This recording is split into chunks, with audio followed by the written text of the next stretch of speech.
유기농으로 인증받은 제품들이 국내선 유기농 인증을 받지 못하는 경우가 있습니다. 수입해온 상태 그대로 판매할 경우 불법 식품으로 전락합니다. 하반기 기업 공개 시장에 대한 기대감이 커지고 있습니다. 상장 후 기업 가치가 10조 원에 달할 것으로 전망되는 현대 오일뱅크 등 유망 기업들이 상장합니다.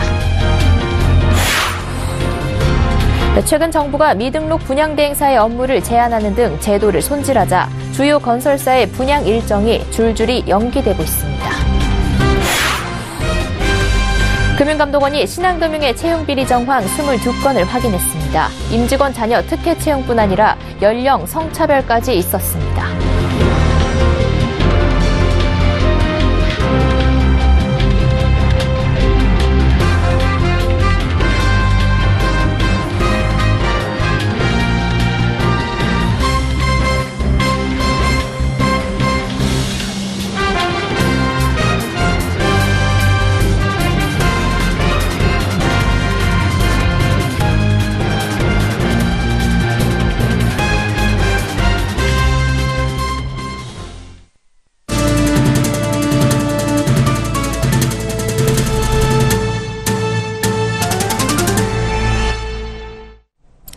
시청자 여러분 안녕하십니까? 센경제원장 양한나입니다. 유기농 제품이라면 믿고 먹을 수 있는 식품이라 생각하시는 분들 많습니다. 기준이 까다롭고 인증 절차도 복잡하기 때문인데요. 하지만 모두 같은 기준을 적용받는 건 아닙니다.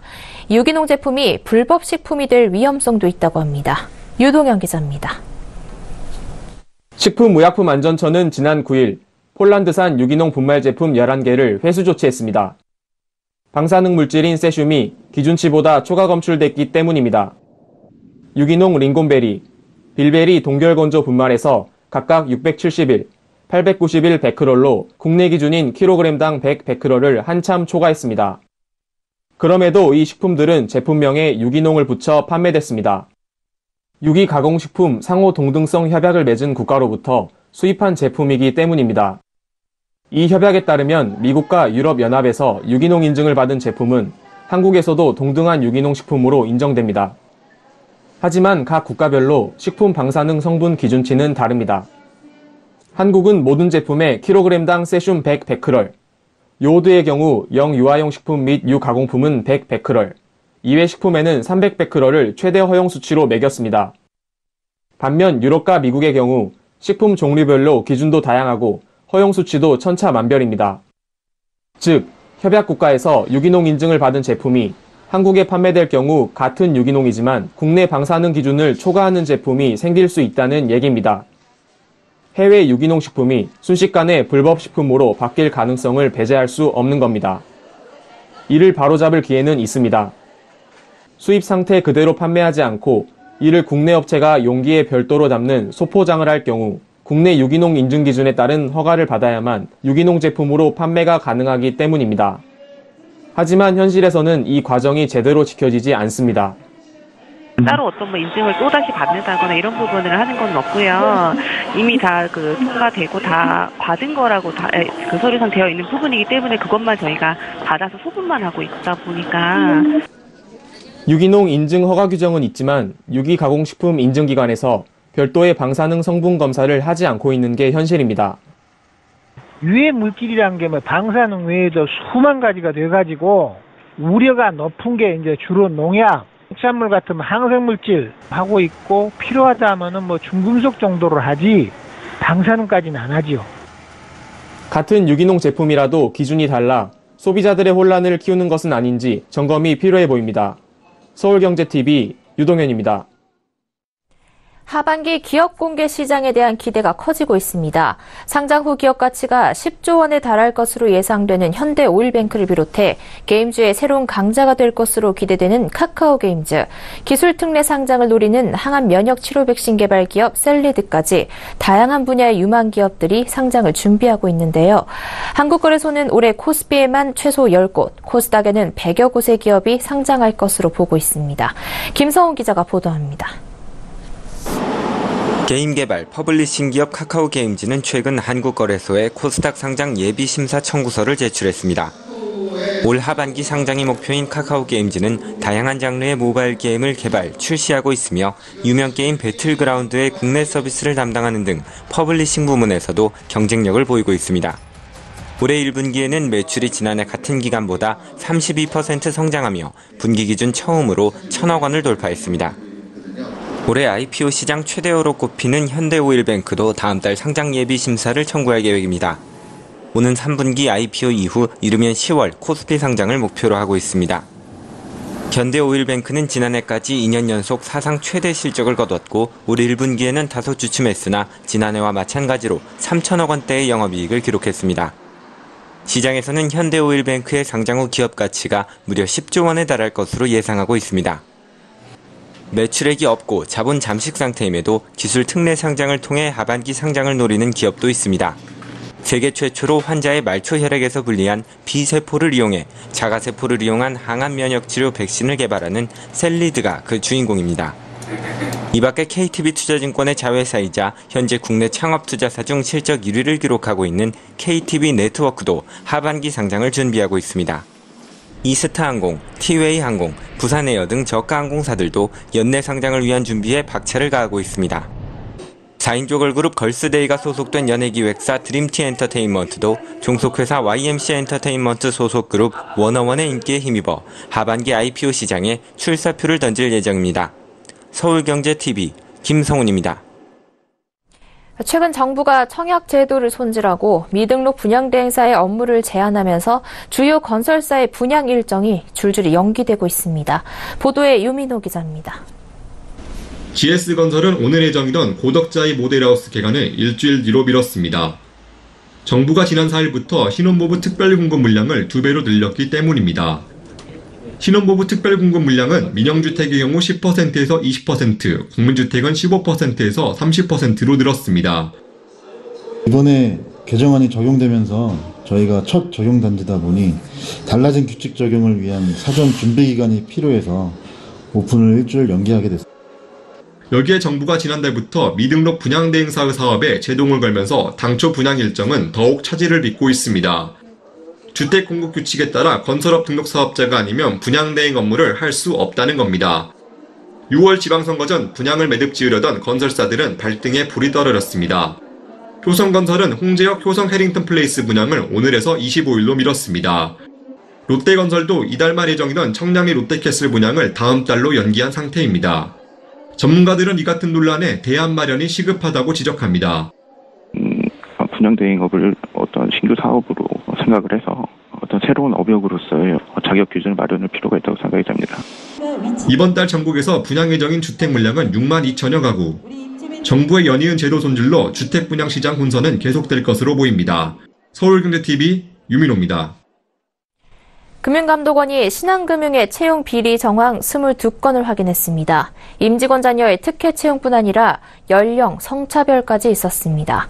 금감원은 해당 자료를 검찰에 넘기겠다고 밝혔습니다. 앵커 리포트입니다. 금융감독원은 신한금융의 채용비리 특별검사 결과 신한은행에서 12건, 신한카드에서 4건, 신한생명에서 6건의 비리 정황을 확인했다고 밝혔습니다.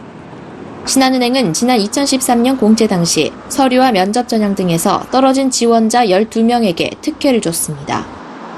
특혜 합격자들은 신한금융지주 최고 경영진의 친인척, 언론사 주주의 자녀들이었고 정치인과 금감원 직원 등이 이들을 추천한 유력 인사로 발각됐습니다. 이들은 학점이 낮아 서류 통과조차 불가능하거나 면접에서 최하위권이었지만 최종 합격했습니다. 신한카드와 신한생명에서도 서류 지원자 1,114명 중 663위로 합격 순위에 한참 못 미친 지원자가 임직원 자녀란 이유로 최종 합격하는 등 모두 10건의 채용 비리가 발견됐습니다. 신한생명은 임직원 자녀에게 전공 점수를 만점보다 높게 줘 서류 전형을 통과시켰습니다. 연령과 남녀 차별 역시 있었습니다. 신한은행은 연령별로 배점을 차등화하거나 일정 연령 이상은 탈락시켰습니다. 2013년 상반기 채용 당시 남자 지원자들에 한해 나이가 적을수록 가점을 줬고 2016년엔 남성 지원자는 88년 이전 출생자, 여성은 90년 이전 출생자는 서류에서 자동 탈락시켰습니다. 신한카드는 지난해 신입 직원 채용 당시 서류 전형 단계부터 남녀 비율을 7대3으로 정해놓고 선발한 것으로 확인됐습니다. 금감원은 확보한 증거 자료를 검찰에 제공하고 수사에 협조할 예정입니다. 서울경제TV 양한나입니다.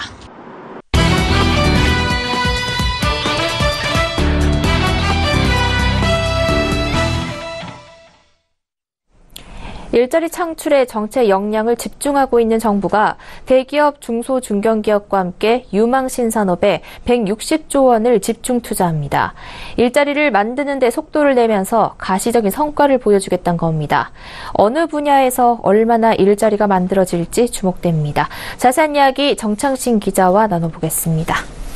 정 기자, 우선 이 정부가 민간 기업들과 함께 투자 그리고 일자리 문제를 함께 고민할 협의체를 만들었다고요? 네. 자, 오늘 산업통상자원부는 이 대중소기업 등으로 구성된 협의체인 산업혁신 2020 플랫폼을 출범시켰습니다. 이 플랫폼은 산업혁신 성장의 성과를 오는 2020년까지 조기에 보여주겠다는 의지를 갖고 시작된 민관 협의체입니다. 대기업과 중소, 중견기업 등이 주축을 이루고 있는데요. 이들은 2022년까지 총 160조 원가량을 자율주행차와 반도체, 바이오 등 5대 신산업에 집중 투자하겠다고 약속했습니다. 4차 산업혁명 시대 유망산업에 이 청년들이 선호하는 양질의 일자리를 만들겠다는 것으로 풀이됩니다. 네, 2022년까지라면 이번 정부의 임기까지인데요. 통 큰 투자가 이루어지는 것 같은데 어디서 얼만큼 일자리가 만들어질까요? 네, 자, 정부는 2022년까지 이 총 20만 명의 일자리가 만들어질 것으로 기대하고 있습니다.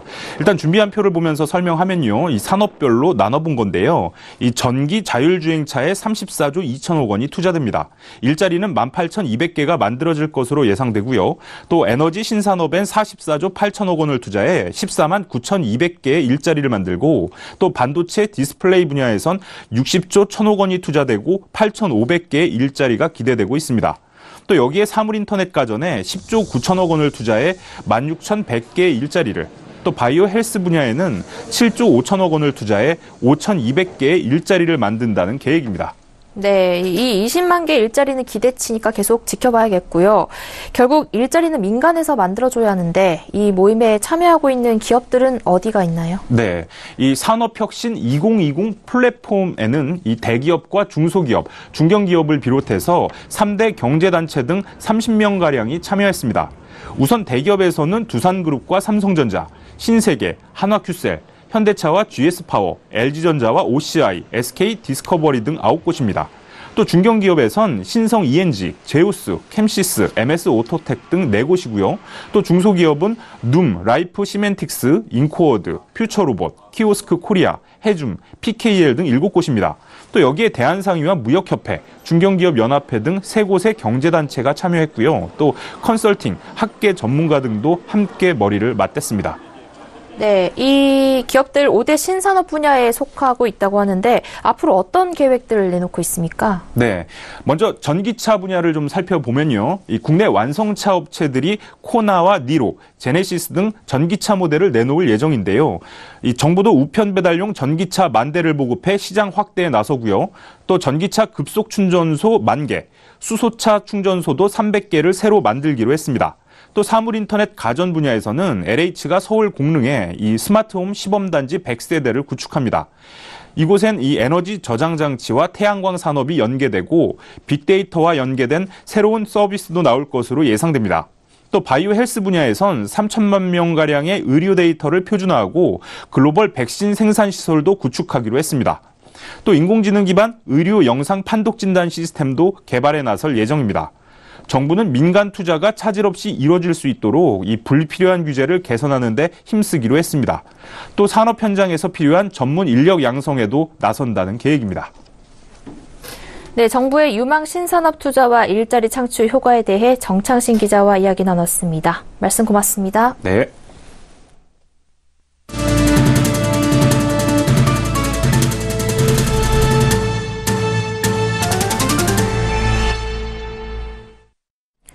정부와 GM의 자금 수혈로 경영 정상화에 들어간 한국GM이 향후 5년간 15종의 신차 및 상품성 개선 모델을 국내에 출시한다고 밝혔습니다. 이에 따라 경차 스파크의 부분 변경 모델인 뉴 스파크를 이달 출시할 예정입니다. 또 새로운 스포츠 유틸리티 차량인 이코녹스와 중형 세단 말리부의 부분 변경 모델을 연내 순차적으로 출시합니다. 여기에 쉐보레 소비자들의 발길을 되돌리기 위해 고객 프로모션을 강화하기로 했습니다. 오늘부터 100일간 쉐보레 대리점을 찾은 고객을 대상으로 매일 1명을 추첨해 스파크를 경품으로 제공하고 올해 말까지 내수 시장에서 차량 1000대가 판매될 때마다 스파크 1대를 소외계층 및 지역사회에 기증합니다. 정의선 현대자동차 부회장이 현대차그룹 지배구조 개편안에 대한 미국계 헤지펀드 엘리엇의 문제 제기에 흔들리지 않겠다고 말했습니다. 블룸버그 통신에 따르면 정 부회장은 최근 서울에 있는 현대 이노베이션 센터에서 진행한 이 매체와의 인터뷰에서 엘리엇은 그들의 사업 방식대로 하는 것이라며 이같이 밝혔습니다. 정 부회장이 그룹 지배구조 개편과 관련해 직접 입장을 밝힌 건 이번이 처음입니다. 현대차그룹의 지배구조 개편안이 회사와 주주들에게 충분한 이익이 되지 않는다며 추가 조치를 요구해온 엘리엇은 오는 29일 현대차 주주총회에서 지배구조 개편안에 반대하겠다고 밝힌 상태입니다. 정 부회장은 이와 관련 주주들의 제안을 경청할 것이며 회사와 주주들에게 이익이 되는 제안이 있다면 검토해 나갈 것이라고 말했습니다. 그룹 지배구조 개편에 대해선 미래 경쟁력을 강화하기 위해 반드시 필요한 과정이라고 강조했습니다. 정부가 최저임금위원회 위원 구성을 완료하고 오늘 17일 첫 전원회의를 시작으로 2019년 최저임금 논의에 들어갑니다. 고용노동부가 11일 제11대 최저임금위원회 위원 26명을 신규 위촉했다고 밝혔습니다. 이번에 위촉된 위원은 근로자위원과 사용자위원 각각 9명과 공익위원 8명으로 총 26명이며 다음 주 월요일인 14일부터 앞으로 3년간 최저임금 심의와 의결을 담당하게 됩니다. 아직 임기가 남아있는 공익위원인 김성호 상임위원을 제외하고 전체 위촉직 위원 26명 중 여성위원은 7명으로 지난 제10대 최저임금위원회에 비해 2명 증가했으며 정부가 추천하는 공익위원 기준으로 역대 최대치입니다. 특히 청년의 목소리를 대변할 청년 유니언 소속 근로자위원 1명과 소상공인을 대표하는 소상공인연합회 소속 사용자위원이 2명 포함됐습니다. 새롭게 꾸려진 이번 최저임금위원회 위원들은 오는 17일 위촉장을 전수받은 뒤 곧바로 첫 번째 전원회의에 참석해 최저임금위 위원장을 선출하고 2019년 적용 최저임금 결정을 위한 심의에 본격 착수합니다. 최저임금위원회 측은 현재 국회에 계류 중인 최저임금 산입범위 논의를 최대한 지원하면서도 2019년도 최저임금 결정 시한을 맞추기 위해 그와 별도로 자체적인 논의에 임할 것이라고 덧붙였습니다. 앞으로 공인인증서 없이 홍채, 지문 등을 이용한 생체 인증으로 주식 거래를 할 수 있게 됩니다. 한국금융투자협회와 삼성전자는 오늘 금융투자업권 블록체인 공동인증, 이른바 체인 아이디와 삼성패스 연계 운영을 위한 업무 협약을 맺었습니다. 체인 아이디는 11개 금융투자회사가 참여한 세계 최초의 블록체인 기반 공동인증 시스템으로 현재 스마트폰 시범 운영 중입니다. 체인 아이디를 활용하면 공인인증서와 액티브 X 없이도 더 안전하고 편리하게 온라인 모바일 금융투자를 할 수 있습니다. 금융투자협회는 삼성전자 스마트폰 내 지문과 홍채 등 생체 정보를 이용한 본인 인증 기술인 삼성패스와의 MOU로 체인 아이디 서비스의 편의와 보안을 더 높일 계획입니다. 이르면 연내 체인 아이디와 삼성패스의 연계 서비스가 시작되면 삼성전자 스마트폰 사용자는 별도의 앱 설치 없이 체인 아이디를 활용한 생체 인증으로 금융투자를 할 수 있게 됩니다. 보건복지부와 국민연금공단에 따르면 국민연금은 지난해 총 주식투자기업 772곳 중 708곳의 주총에 참석해 찬성 86.89%, 반대 12.87% 등의 의결권을 행사했습니다.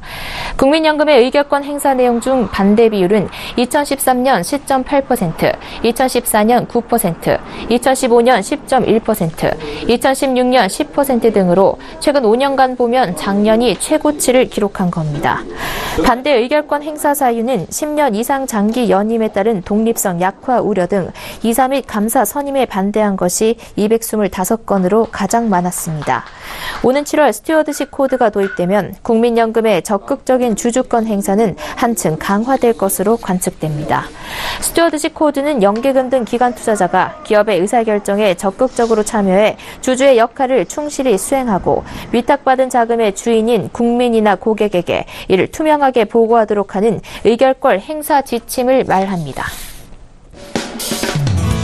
롯데마트가 전국 123개 점포 중 49곳의 폐점 시간을 기존 오후 12시에서 11시로 1시간 앞당깁니다. 서울 잠실점, 청량리점을 비롯해 지방 일부 점포들이 다음 달 1일부터 단축 영업을 실시합니다.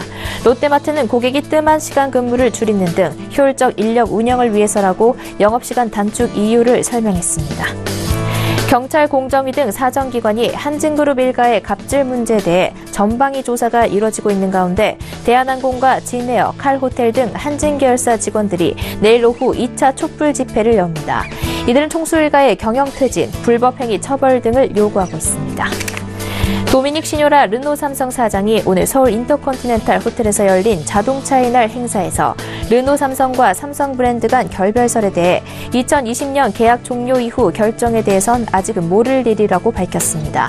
이 회사는 이달 초 출시한 해치백 차량 클리오에 르노 삼성 엠블럼이 아닌 르노 엠블럼이 달려나오자 삼성 브랜드와 결별하는 게 아니냐는 관측이 나왔습니다. 국토교통부가 용산 스마트워크센터에서 건설업계와 노동계 등이 참석한 가운데 근로시간 단축과 관련한 의견을 수렴하는 간담회를 열었습니다. 이날 간담회에서 건설업계는 근로시간 단축에 따라 국내 공사기간을 연장하고 해외 현장에선 유예해야 한다고 주장했습니다. 반면 노동계는 근로시간 단축이 국내외 예외 없이 적용돼야 한다는 입장을 나타냈습니다.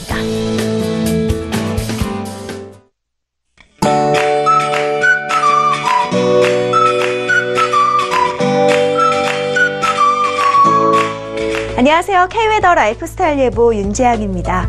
이번 주말 전국에 비 소식이 있습니다. 비가 내리면서 미세먼지가 씻기겠고 기온은 일시적으로 낮아지겠습니다. 비는 내일 오전 서울을 포함한 중서부 지방부터 내리겠고요. 오후에는 전국으로 확대되겠는데요. 모레까지 충청 이남 지방에 40에서 80mm로 꽤 많은 양이 예상됩니다. 비는 모레 일요일 새벽에 중북부 지방부터 그치기 시작해서 오후에는 대부분 그치겠습니다. 위성 영상입니다. 현재 전국에 구름이 다소 지나고 있습니다. 내일은 서쪽에서 다가오는 기압골의 영향을 점차 받겠습니다. 자세한 지역별 날씨는 나절 예보로 알아보겠습니다. 중부지방 오전부터 비가 오겠습니다. 아침 기온은 오늘보다 높겠지만 낮 기온은 서울, 춘천 17도에 머물겠습니다. 동해안 지방 낮부터 비가 내리겠습니다. 낮 동안에도 15도 안팎에 머물러 종일 서늘하겠습니다. 남부지방 낮나절부터 비가 오겠습니다. 낮 기온 광주 21도, 대구 20도로 평년보다 낮겠습니다. 물결은 서해와 남해상에서 최고 4m로 높게 일겠고요. 바람도 강하게 불겠습니다. 비가 그치고 다음 주 중반까지는 구름만 다소 지나는 가운데 낮 동안 다소 덥겠습니다. 다음 주 목요일에는 전국에 또 한 차례 비가 올 것으로 전망됩니다. 날씨였습니다. 센 경제현장 여기까지입니다. 시청해주신 여러분 고맙습니다.